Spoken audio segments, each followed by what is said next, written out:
ሰላም የጌታ ቤተሰቦች በባህር ዳር ከተማና ዙሪያ ያላችሁ የጌታ ጸጋና ሰላም ከእናንተ ጋር ይሁን።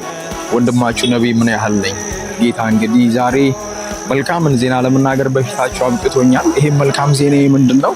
እግዚአብሔር በእነዚህ 3 ዓመቶች ውስጥ እግዚአብሔር እየረዳን መከናወንን እየሰጠን ድልን እያደረገልን ቀጥለናል። በባህር ዳር ያለን አገልግሎት ከ9 ሰዓት እስከ 12 ሰዓት የነበረን የእሁድ ከሰዓት ፕሮግራማችንን በሳምንቱ ውስጥ ያለውን ፕሮግራም 2 ቀን በማድረግ እግዚአብሔርን አብዝተን የምናመልክበትን የምናገለግልበትን ለታመሙ ሰዎች የምንጸልይበትን የእግዚአብሔርን ቃል በስፋት የምንናገርበትን ሰፊ ጊዜ አመቻችቶልናል። ስንጸልይበት ጌታን ጊዜ ስንጠብቅበት የነበረ ጉዳያችን ነው።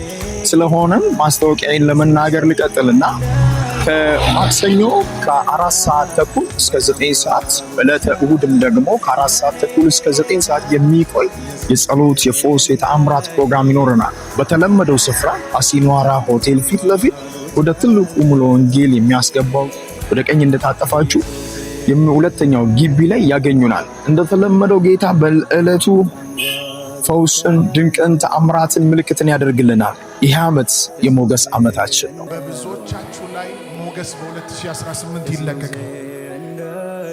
የተያዘብንን ነገር ሁሉ አስለቅቀን የምንገባበት እግዚአብሔር የተናገረውን ነገር ሁሉ የምናደርግበት ዓመታችን ነው። ስለሆነም በዕለቱ ጋብዣችኋለሁ። ተባረኩልኝ። ባይ ባይ። እልልታችሁን ጭብጨባችሁን ለጌታ